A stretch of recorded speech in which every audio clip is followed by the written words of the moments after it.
Армысыздар, сіздермен Киномен. Бүгін біз ешкім атты фильмге шолу жасаймыз. Арнаға тіркеліп лайк басуды ұмытпаңыз. Сіздің қолдау мен үшін өте маңызды. Ал біз бастаймыз. У тебя какие-то проблемы, старпер? Вам пи***ц, ублюдки. Кто так отмудохал моего брата? Черт один, наехал не по делу. Один? Фильм тергеу бөлмесінен басталады. Үстел басында бет ауыз көгерген ер адам отыр. Бұл фильмнің бас кейіпкері. Оның есімі Хэтч Менсел. Ол түр берместен қойын қалтасынан кішкене мысықты алып, оны балық етімен тамақтандырады. Тергеушілер Хэтчтен кім екенін сұрайды. Кто ты такой? Я... никто. Өткен шақ. Бас кейіпкер қарапайым өмір сүретін қарапайым адам. Оның күні дене жаттығуын жасап, іш пыстырар жұмысына барып, үйіне келген қоқсық жинайтын көлікті жіберіп алумен басталады. Бас кейіпкер бір күні түн ортасында оянып, екі баласының ұйқысын тексереді. Үлкен ұлы төменгі қабаттан шыққан шудан оянып кетеді. Ер адам төмен түсіп, үйін тонауға Луиз бен Люпита есімді ұрылар кіргенін аңғарады.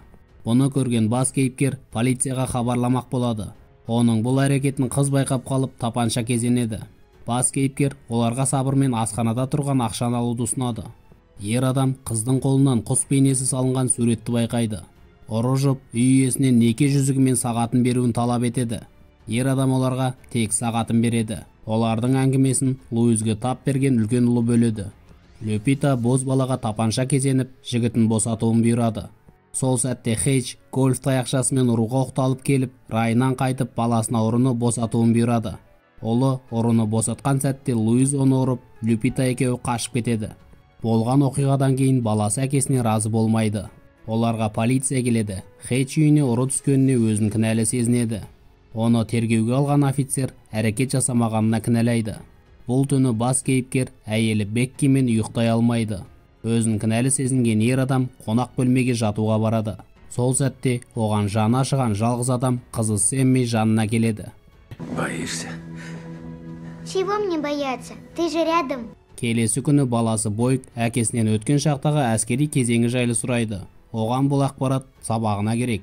Бірақ Бекки баласына үлкен ағаңның немесе атаңның оқиғасын жазғаның дұрыс. Себебі әкең әскерде тек аудитор болған дейді. Өзін ыңғайсыз сезінген әкесі онымен келіседі. Кейін ол өлген әкесінен мұраға жаңа көлік алған көршісімен сөйлеседі. Сожалею об утрате. Да было бы о чем сожалеть-то. Стильная малышка. Содан кейін қайнатасы басқаратын фабрикадағы жұмысына барады. Бұл жерде әйелінің ағасына түнгі оқиғаны айтып береді. Ер адам оған тапанша сыйға береді. Не парься. Предохранитель. О, прости. Сейчас. Отбасын жақсылап қорғаймын деп уәде берген бас кейіпкер қайнатасы Эддимен сөйлеседі. Ол күйеу баласына күмән келтірмей, үнемі оның жағында болатын жеткізеді. Бас кейіпкер жұмыс орнына келіп, қашып жүрген бауыры Герримен тілдеседі. Хэтч оған мән-жайды түсіндіріп, ұрыларға шабуыл жасамағанның себебі тапаншасы оқталмаған еді дейді. Еще он был не заряжен. Ұзақ жұмыс күннен кейін бас кейіпкер Зениттегі ФБР агенті әкесі Дэвидке келеді. Хэтч қарапайым өмір сүргісі келетіне қарамастан сол түні отбасын қорғай алмағанын өкінеді. Кешке қызы ойыншығы мен білезігі жоғалып кеткенін айтады. Хэтч оны ұрылар алып кеткенін түсініп Дэвидке қайта келеді. Әкесі ұйықтап жатқанда оның заттарын ақтарып, ескі ФБР белгісі мен тапаншасын алады. Мне надо закончить одно дельце. Ну так закончи. Ер адам Люпитаның қолындағы суретін есіне түсіріп, бірнеше тату салонды аралап шығады. Салонның бірінде бас кейіпкердің өтірігі ашылып қалып, оны қорқытпақ болады. Бірақ ер адамның бірі Хэтчтің қолынан карта татуын байқап, қызметіне рахметін айтып, басқаша сайрай бастайды. Татушы ұрылар жайлы ақпарат береді. Хэтч Луиз бен Люпитаның үйіне келеді. Ол Луиздің тұмсығын бұзып, сағатын қайтарып алады. Бірақ қызының білезігін таппайды. Содан кейін ер адам жылаған дауысты естіп, үйде сәбидің бар екенін аңғарады. Сәбидің ата-анасы бас кейіпкерден үйлерінен кетуін өтініп жалбарынады. Содан кейін бас кейіпкер ашуын қабырғаны ұрып шығарады. Сосын үйіне бағыт алған автобусқа отырады. Кенет көлікке бір топ жігіттер кіреді.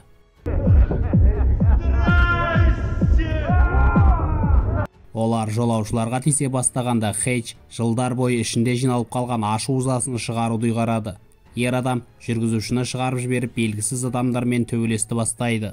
У тебя какие-то проблемы, старпер?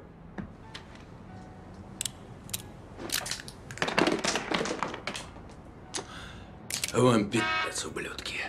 Олар жабылып бірнеше соққы жұмсайды, бірақ бас кейіпкер олардың соққысын шыбын шаққан құрлы көрмейді. Қарсыластары суық қаруды қолданғандықтан Хейдж бүйірінен жарақат алады. Бірақ жарақатына қарамастан терезеден лақтырылмас бұрын бірнешеуін соққыға жығып үлгереді.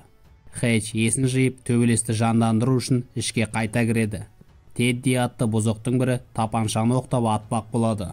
Бірақ бас кейіпкер автобус бағанын жұлып алып, банда басшысын соққыға жығып, кеңірдегін сындырып жібереді. Тедди тұншыға бастағанда дем алу үшін оның тамағын теседі.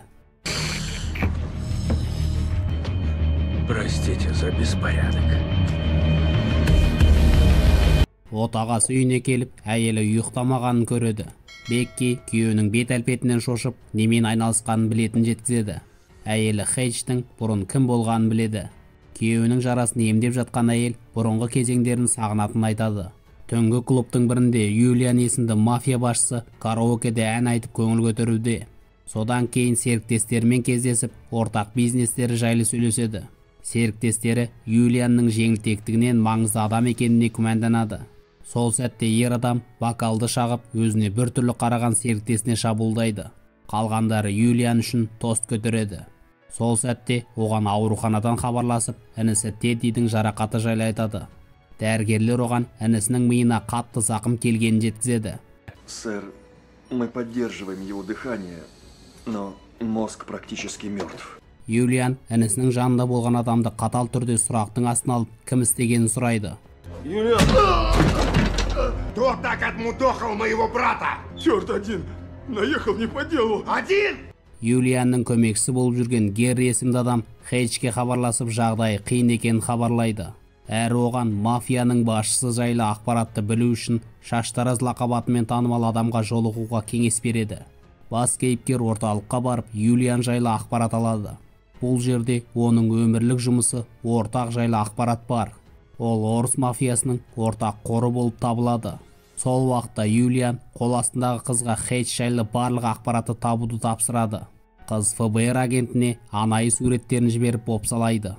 Қыз Хейдждің кезінде қатыгез агент болғанын біле сала, жұмысынан шығып қашып кетеді. Я ухожу, денег не надо. Дальше. Ер адам адамдарына хабарласып Хейджді алып келуді тапсырады.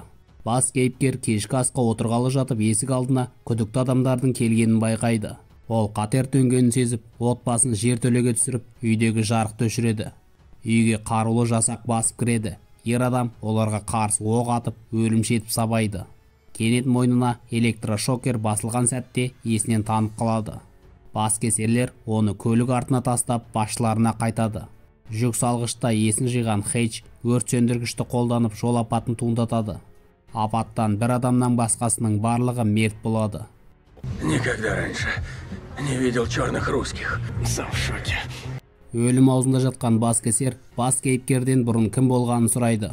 Ер адам оған бұрын барлығын қорқынышта ұстаған жалдабалы кісі өлтіруші болғанын жеткізеді. Бас кейіпкер әкесіне хабарласып төнген қауіп жайлы айтады. Содан кейін үйіне асыға келіп, отбасын жертөледен шығарып, қауіпсіз жерге апарады. Үстел басына барлық тірі өлі адамдарды отырғызып қойып, бұрынғы өмірі жайлы айтып отырып, бір оқиғаны есіне түсіреді. Оның мақсаты бір адамның көзін құрту еді. Ол адам өлім аузында тұрып, істеген тірлігі үшін өкінетінін, ендігі өзгеретінін айтып, өлтірмеуін сұраған. Хейдж оны жіберген. Кейін ол адамды тауып, отбасылы өмірде бақытты екенін көрген. Хейдж оған қатты қызығып, кісі өлтіру тірлігінен кеткен. Ол қызының білезігін тауып, үйіне керосин шашып өртеп жібереді. Содан кейін көршісінің көлігін ұрлап, тірлігін аяқтауға аттанады. Движок 4.9, разгон до сотни. А вот это мы сейчас и выясним. Сол уақытта Юлианның екі баскесері Хейдждің әкесіне қарттар үйіне келеді. Бірақ шал өтірік ұйықтап оларды күтіп отырады. Ол біреуін қос ауызбен атып, екіншісін тұншықтырып өлтіреді. Пожалуйста, Дэвид, сделай телек потише. Хейдж Эддиге алтын ұсынып фабрикасын сатуын сұрайды. Бірақ Чарли жұмыссыз қалғысы келмегендіктен бұған қарсы болады. Сол сәтте Хейдж оның ашуын демде басады. Эдди оған фабриканы сатады. Солай Хейдж ғимарат ішіне тұзақтар қояды. Содан кейін ортақ жерге барып, күзеттің көзін құртып, Юлианның ақшасын өртеп тастайды. Түнгі клубқа келген бас кейіпкер Юлианның ән айтқанын тыңдап, қарсы алдында тамақтанып отырады. Оның адамдары Хейджті қоршап алғанда бас кейіпкер қолына байланған жарылғыш затты көрсетеді. Юлиан қонақпен жеке сөйлесу үшін адамдарын таратып жібереді. Ер адам оған байлығының барлығын жоқ қылғанын хабарлап, өртенген бір бума ақшаны алдына тастайды. Юлиан ортақтың жоқ болғанын біліп ашуға мінеді. Хейдж оған барлығын ұмытуды ұсынып кетіп қалады. Бірақ Юлиан адамдармен Хейджті қуа жөнеледі. Бас кейіпкер қала ішімен жүйткіп келеді. Ол бірнеше адамды өлтіріп, фабрикаға тұзаққа алып келіп, өзі тығырыққа тіреліп қалады. Сол сәтте оны қарт әкесі мен Дэвид құтқарады. Олар тұзақтың көмегімен барлық баскесерлерден қорғанады. Содан кейін Юлиан өртенген ортақ үшін кек алатынын айтады.